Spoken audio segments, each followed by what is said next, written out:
I don't know if I'm repeating myself with this one, but did post a video on, where our love is being tested with these elites. Um, trying to, understand the reasoning behind these elites.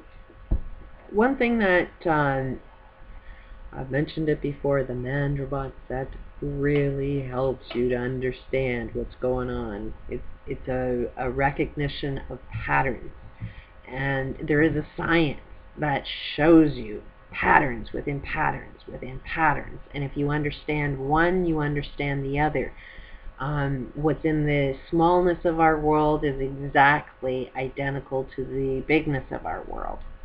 If you understand the bigness of everything, then you'll understand the smallness of everything. If you understand the smallness of everything, then you understand the bigness of anything.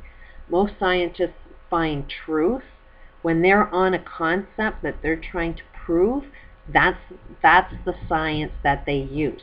They have to prove beyond of a shadow of a doubt that the solution that they come up with, the pattern that they come up with, is the same in the bigness as it is in the smallness. The problem is we don't really want to solve problems. So a lot of things that are going on is not taking that rule into consideration. They're not looking at, okay, is it a pattern that's good for us, in the bigness and the smallness of our world. So that's why things are getting screwed up, because some scientists have sort of lost that ability to have perspective over what it is that they're doing. But a lot of the good stuff that has come out has been proven that they found answers when they look at life from this perspective. So, just had another comment of, yeah, they're taking us down with the ship. There is the same pattern that I've seen in my own experience. My father talks identical to the way these elite people do. His actions, his behaviors, everything is in total alignment with these elite people. Um, it was all about money. It's all about greed. It's all about control. It's all about manipulation. My father worked in the newspaper industry. I knew how media manipulates the population. The man was a manager. I think he was a manager of the Toronto Star. It's either the Toronto Star or the Globe and Mail when I was a kid. Thompson newspapers he worked for. And he worked for Thompson newspaper when it just started. And it's a global, I don't know where they're at now, but it was a massive, they had newspapers in Washington, D.C. I lived in Washington, D.C. with my father working in a freaking newspaper industry while Nixon was being impeached. That was interesting. So I can see the mindset that's going on with these elites.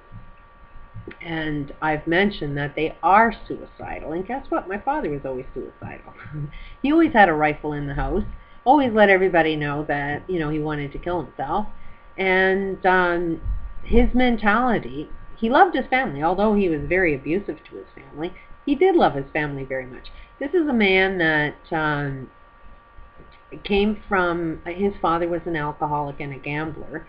And there was 10 kids in that family, and they grew up in the Depression era.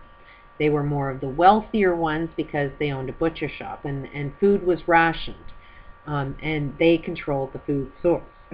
and my father thinks that they were heroes because they were exchanging food on the black market. They thought that they were helping people by, giving some extra food to some other deserving people and keeping it away. What was to go to some family didn't get there because they pushed the food in a different direction. But in my father's mindset, he's always talked to them. We were a hero. We made sure people got food. Yeah, you made sure your friends got the right food, and more than likely because of your gambling experiences, it was used to pay off your freaking debts. And this is a man that had 10 kids and gambled his house away. That's the kind of grandfather I came from. And my father's repeating the same pattern as his father, even though he never liked his father. And my father was the eldest boy, and the rest were girls, and then the baby was a boy. And so it was my father that actually was financially supporting this family. Like, he's devoted to family. Like, I had 4 kids because of the experience of such a large family. Like, my grandmother was such a loving being. But the kids never had much respect for him. I mean, they had some respect, but didn't know how to show it. I mean, my family is so fucked up. I'm probably related to a lot of people. And don't even know it. Actually, well, on the other side of the family is quite large, too. And one time my daughter had a boyfriend, found out it was her second cousin, which is pretty funny, and we don't really want to talk about that. But I'm related to an awful lot of people on this planet.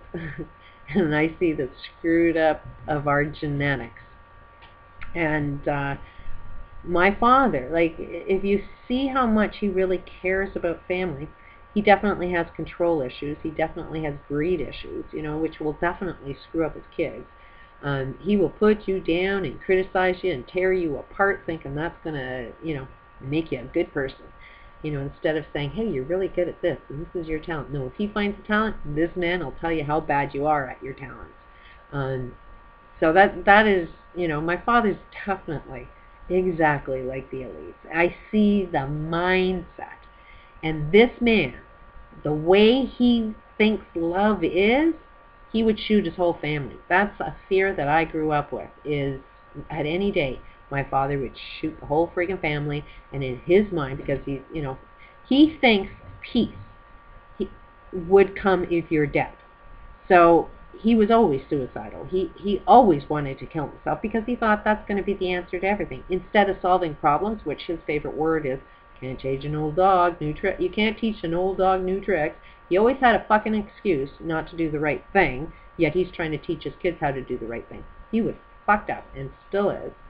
I don't know how to communicate with that man unless the universe starts, hey, this kind of behavior is a little wrong. Can you notice your own insanity in that pattern? And unless we start communicating and recognizing, here, let's label it. Let's not wait for a doctor to label your behaviors. So when I see these elites that and their behaviors, they are suicidal. It's not like they're evil people. They are just very unhappy people. They have all of the money. They're buying all this shit. And none of this shit is giving them love. They think it's love because it's short-term pleasure. But, when you have it all, things get a little boring. If you have every car, the car just isn't going to make you happy. I mean, it takes the excitement out of, a new Lamborghini. It's like if you have 20 of them, it doesn't tend to be as important. It doesn't tend to mean as much. So when you have everything, then stuff doesn't have any meaning to you. It doesn't make you feel anything. So the only way these people are gaining any sense of self is by controlling other people. That's what my father did. But in their depression, in their delusion, they think death is where you're going to find peace. And they are very much they're trying to save the planet. They're trying to create world peace through death. Because if you're all dead, you'll experience peace. So that's, don't hate them. Otherwise, you will definitely, without a doubt, from my observation, patterns within patterns within patterns. You have 1 ounce of hate for these elites, they've got you in their trap.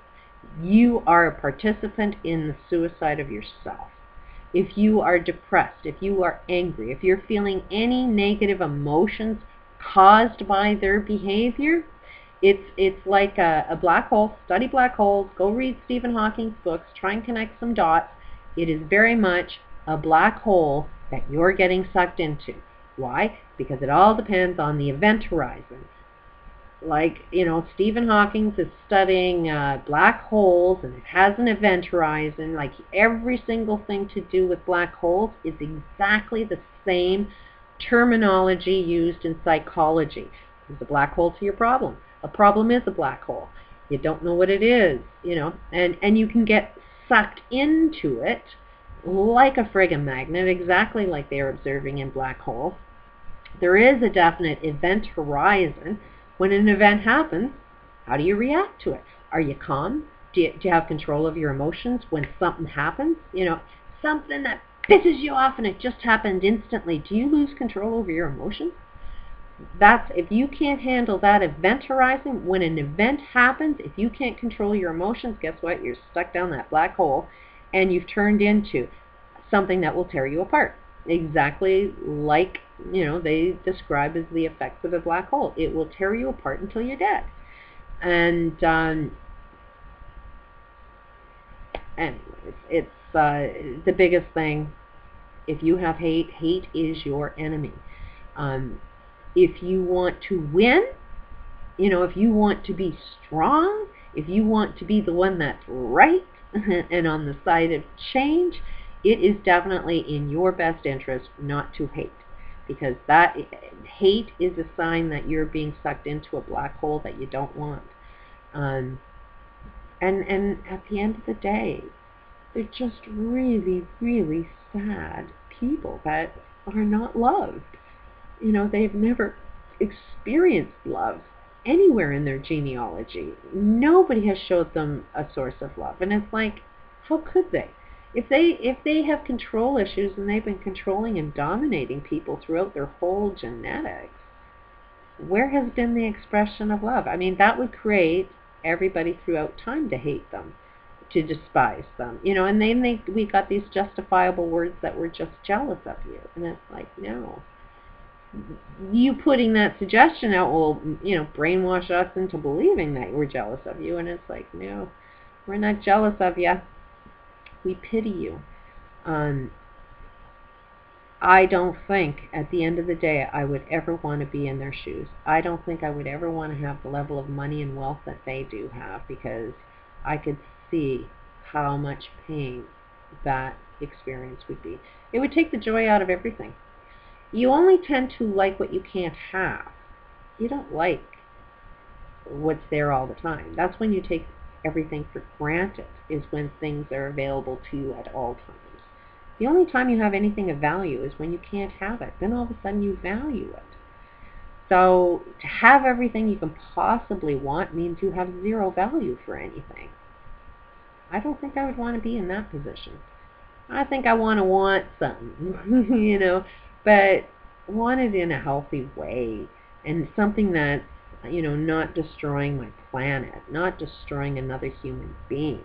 Like, there's got to be a way that the life experience can be pleasurable. I am a believer in hell on earth and heaven on earth. And it's up to us to decide which one we want. And the only way we're going to get there is this infinite love. Infinite love for people that are extremely depressed. What are you going to do? Reject them and hate them and make them have reason to be depressed? Like, that's the shift. That's the different mindset. It's not war. War feeds it. War makes it grow. War is the result of everybody dies. And that's what they're after, is everybody should die, because there'll be peace there. They're saving you. They're doing God's work in their minds. People.